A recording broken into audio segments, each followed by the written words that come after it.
Hi, I'm Bill Piburn. I recently was working on an exercise moving roots of chords, and I thought I'd share it with you. I find it quite interesting. I used the diminished chord as the kind of the launch pad where I start moving roots, and now I'll take you through the exercise. Okay, we're going to start with our first chord, C diminished. And as I said, what we're going to do is we're going to move the root of the chord, of each chord, up a half step. So we're going to move C up to D flat. Now as it moves, we now have a new chord, which is E flat, half diminished, with a D flat bass. So our new root is E flat. So now the E flat will move up a half step to E natural. We now have F sharp minor seventh with a C sharp bass.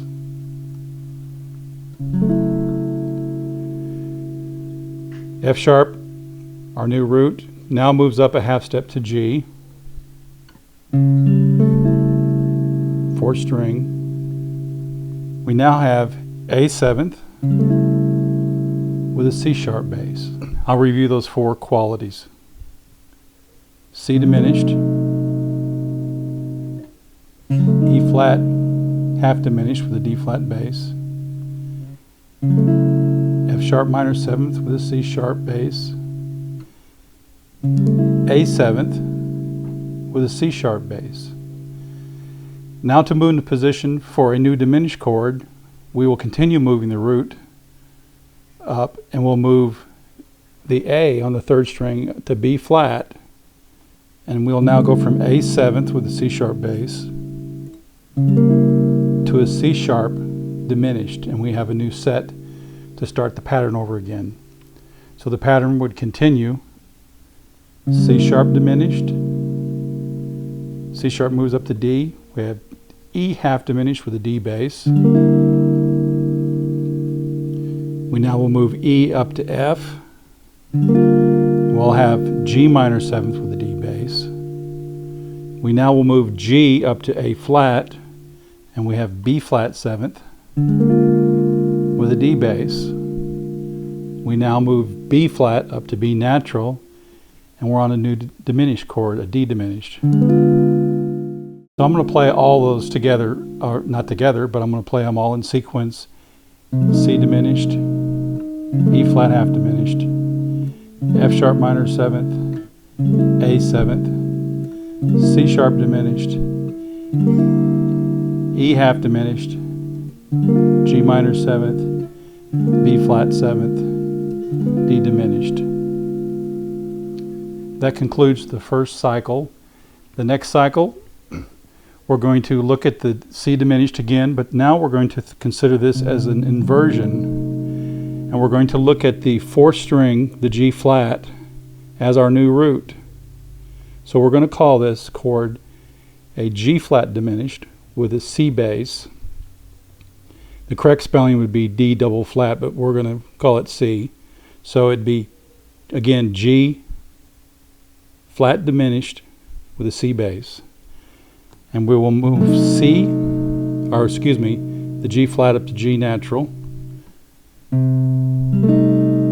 Now we have a whole new chord, which is A half diminished with a C bass. Now we'll move A up to B flat. We now have C minor seventh in root position. We'll move C up to D flat. We now have E flat seventh with a D flat bass. We continue the root movement, move E flat up to E natural.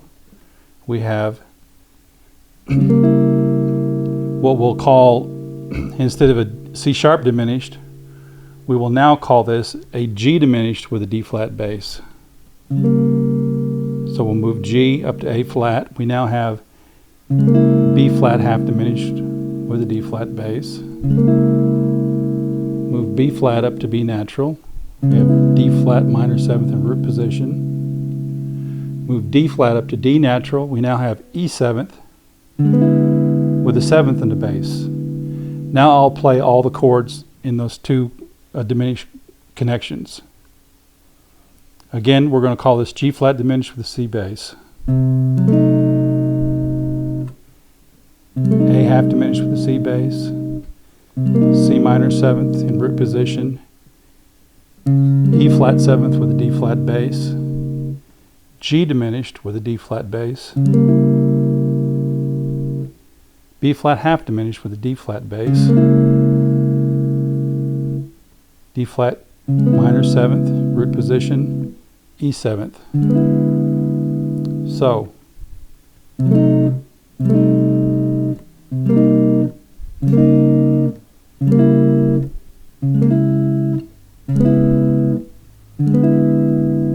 and so on. That's pattern 2.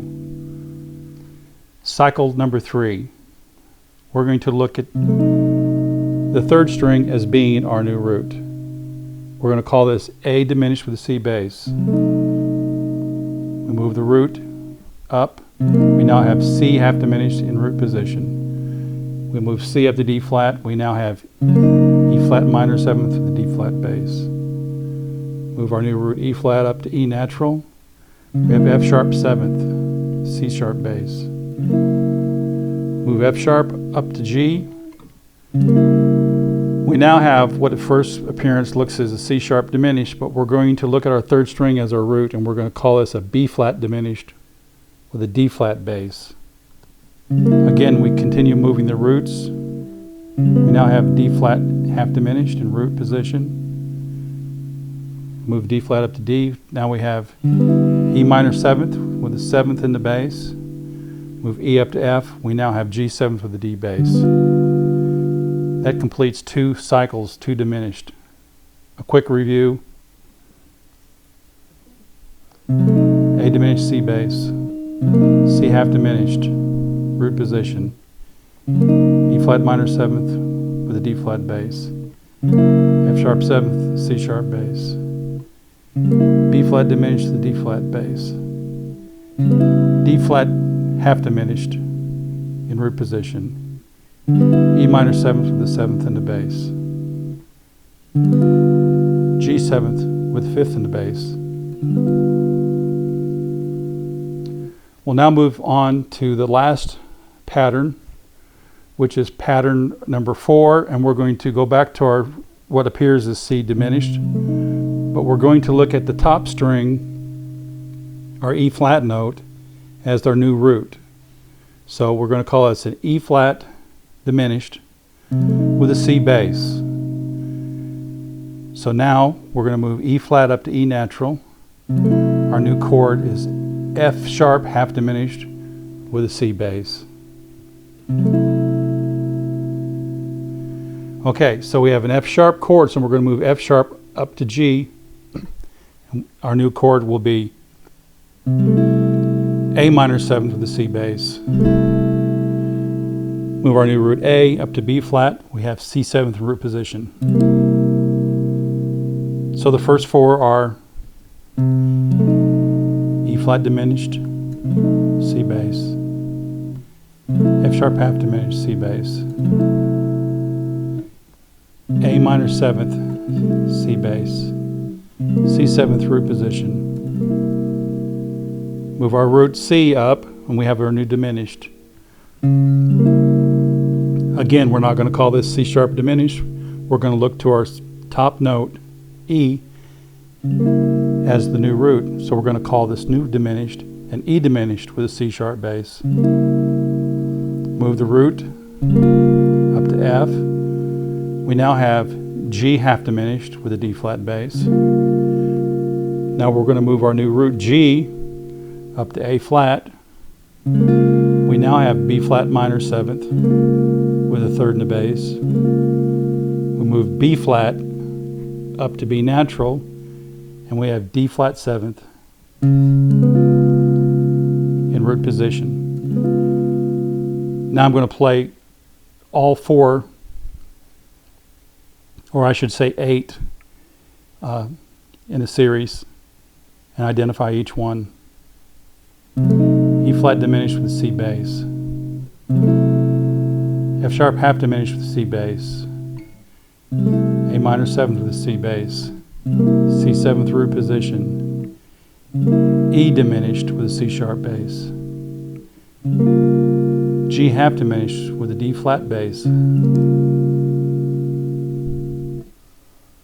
B flat minor seventh with a D flat bass, and the last chord, D flat seventh in root position. And of course the cycle continues. You move that root up and then you start with a new diminished. And that's the whole series.